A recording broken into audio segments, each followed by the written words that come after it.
Before the alarm rings, before the kettle's on, someone's already on the road. Their shift started long before the rest of us even opened our eyes. And still, most of us never stopped to wonder, who's out there behind the wheel? Hello, my name is Chloe. Hello, my name's James. Hi, my name is Agatha. I am a lorry driver, HGV driver, and primarily I drive Class 1 trucks. I work for a furniture distribution company here in Northern Ireland. I spend most of my week travelling north and south of Ireland, out to Scotland and around mainland UK. I started driving in July 2024. Typical day on the job for me isn't very typical. My start time varies between 4 in the morning till 10 mid-morning. And I'm going to check my trailer of the load if it's secured. Number plates on, make sure the doors are locking properly, and I'll then finish the rest of my checks, checking the tyres and marker lights. And that's pretty much it, ready to go and start my adventures for the week. The job itself, to come into it brand new, it is very difficult, it's very overwhelming. If you've never been with a driver or had any experience, even just as a passenger, with family members or spouses, if, like me, I didn't come from a driving family, I am the first driver. So for me to get my head around working time directive, tacho regulations, actually driving, an articulated wagon on the road, just to comprehend it all within such a short space of time, because you do get sent straight out. I'm agency driver, so basically I can work anywhere, wherever they are asking me to go, yeah. I'm mostly doing fridge work, which I prefer, and I'm working on a night shift, which is also better for me. There is less traffic on the road, yeah, and I think the jobs are much easier. It's mostly one run and going back to depot, and on the morning shift day, it's like a multi-drop work, yeah. Camaraderie between drivers. You'll always get, at the very least, a chat in the truck stops over dinner in the evenings. A lot of drivers tend not to open up until you engage them, but then you can't stop them. Out in the road, we tend to warn each other of hazards up ahead on the radio, or common courtesy by flashing to let the overtaking driver know he's far enough ahead of you before pulling in. You'll always get a flick of the indicators as a thank you before they go about their day. I got the nickname Milky Bar Kid, as my work colleagues joked I resembled the well-known character, and before my wedding they decided to decorate my truck with ribbons and bows and a window number plate with Milky Bar Kid printed on. So in general, drivers tend to look after each other with the odd exception. My partner is also a lorry driver. He's driving around 7 years now, I think. Every time I need help, I'm not sure about anything, I can always ask him, and he will help, yeah. It's like I say, unless you know people, no one tells you a lot. And no one can tell you enough, because it's so much to take on board. It is really, it's a really hard job to do. The hardest part about balancing trucking with family life is that there is no balance.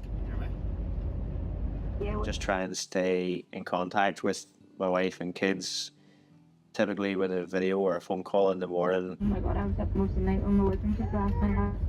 To go down to the paracetamol. With your wisdom tooth? But it can be tough knowing you're missing the special moments that normal 9 to 5 workers get to enjoy, like playing in the evenings and bedtime routines. I'm mostly working 2, sometimes 3 nights per week, yeah, due to childcare. This week I've worked already, let me check. I've done four shifts, and tonight is my 5th one, so I think it's the longest week I ever had, yeah.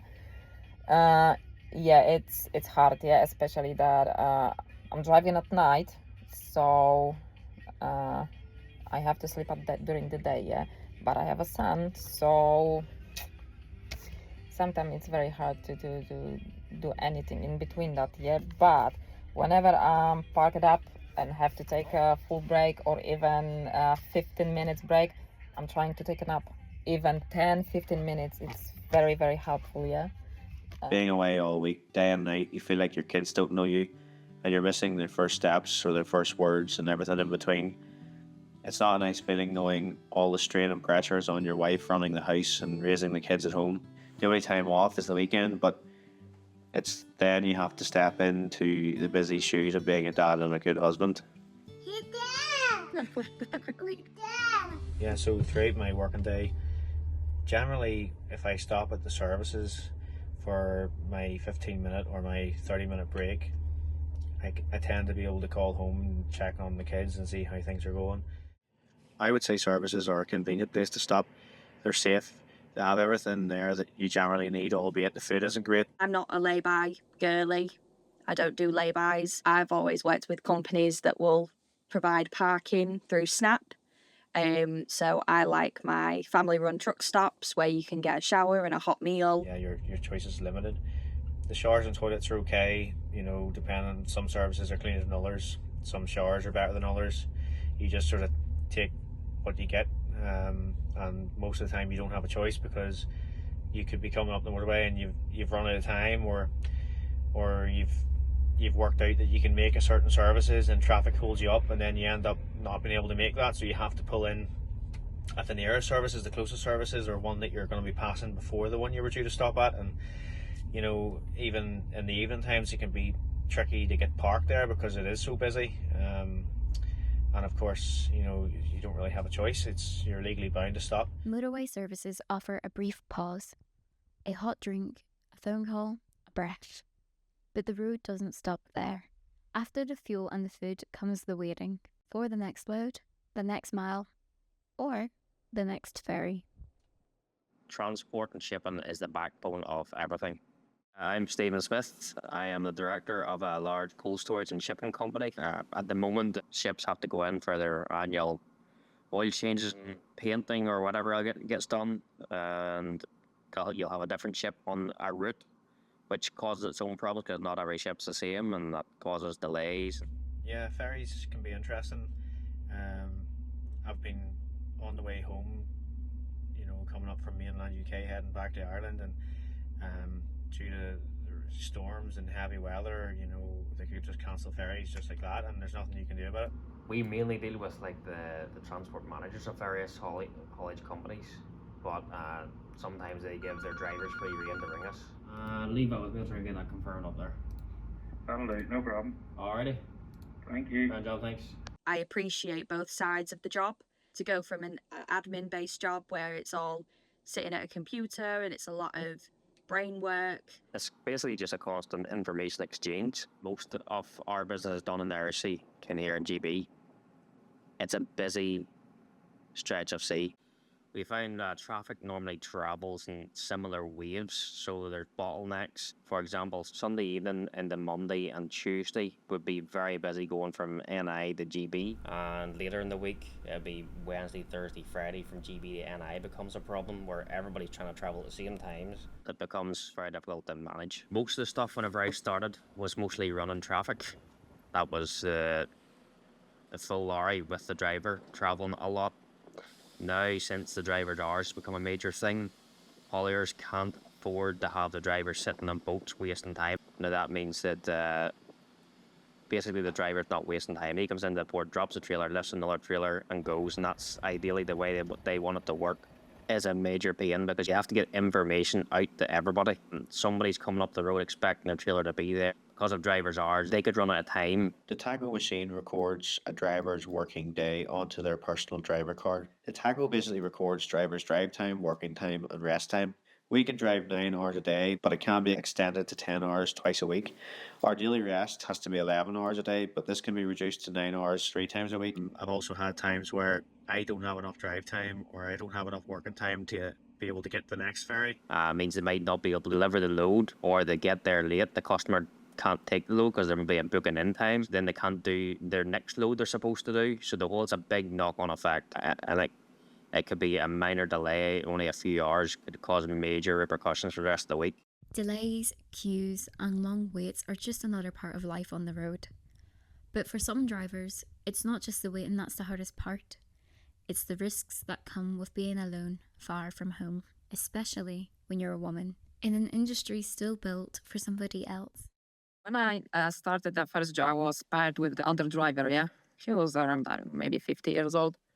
And he said that in his opinion, women shouldn't be a drivers, yeah. On the beginning, it was making me sad, makes me feel that I'm not good enough to be a driver. I cried for the first 3 months of doing the job, just because every day it just felt like I was just hitting a wall, and it was always a problem all the time. If I know that I will run out of the driving time or working time, yeah, I always try to contact the transport office whenever possible. I'm trying to take a break when I'm still in the yard, to not park on the services or on the laybys when there is no street lights, no anything. Yeah, you cannot use even a toilet. Yeah, I have to walk very fast sometimes. What can you do? Yeah, Someone's parking next to me, and this services is empty. So I'm going to shut my curtains. This whole services is empty. I'm just ignoring that. I'm doing what I have to do, and I really enjoy that. As a female lorry driver, it pushes you to your limit. Us being smaller, not quite as strong as the blokes, you've still got to be able to do it. Yeah, I would say it is. It's a hard job. It has its challenges, like every job. If someone would ask me if I still want to be a driver in a few years, yeah, I'll definitely say yes. It's our job, and we love it. And as long as the wheels keep turning, the company gets paid, and we get our wages, and we get to go home and see our families at the end of the working week. So I think that's a testament to us, even more so. It's all worth it in the end. They work in the background, on roads we barely notice. At ours we rarely see. Their job is unforgiving, their days unpredictable. But still, they do it, day after day. Not for praise, not for attention, but to keep the country running. The next time you pass a lorry on the motorway, will you see the machine or the person behind the wheel?